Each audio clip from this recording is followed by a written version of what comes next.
Let's switch gears this time with one of Dan Brown's suspense thrillers titled Inferno. Harvard University professor Robert Langdon wakes up in a hospital with a head wound and no memory of the last few days. His last memory is walking on the Harvard campus, but he quickly realizes that he is now in Florence.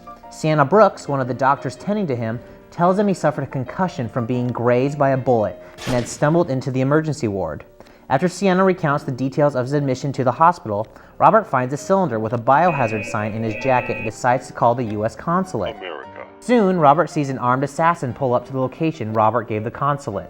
At this point, Sienna and Robert believe the U.S. government wants to kill him.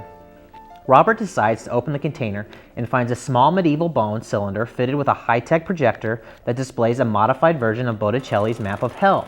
At the bottom of the illumination are the words, "The truth can be glimpsed only through the eyes of death." Robert and Sienna head toward the old city, believing the cylinder must have something to do with Dante. They run into a construction site near the Boboli Gardens where Robert illuminates the modified map of hell again, notices that individual letters which collectively spell Catrovancer have been added and that the layers have been rearranged. Moving them back to the order in original Botticelli map of hell yields the words Cerca Trova. Robert recognizes these are the same words on the painting The Battle of Marciano by Vasari. He and Sienna find the Dante mask along with a riddle from its current owner, a billionaire geneticist named Bertrand Zobrist. Robert is taken to Elizabeth Sinsky, the Director General of the WHO, and is given an explanation of what is going on.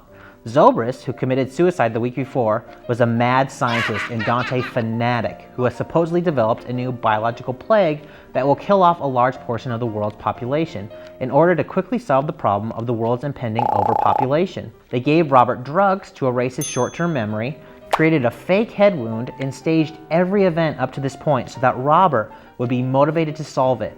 Sienna is an actor working for the consortium. Sienna goes rogue and the consortium realizes she was a secret supporter and lover of Zobrist. She learned where the plague is being kept after Robert solved the riddle and acquires a private jet to get to it before everyone else.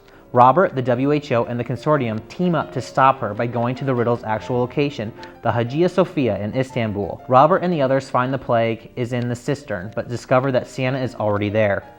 The bag that held the plague had already been broken for an entire week, spreading through the outer world via visiting tourists, and had dissolved 1 week previously in the cistern waters, meaning that the whole world has already been infected. It is also discovered that Sienna was trying to stop the virus herself.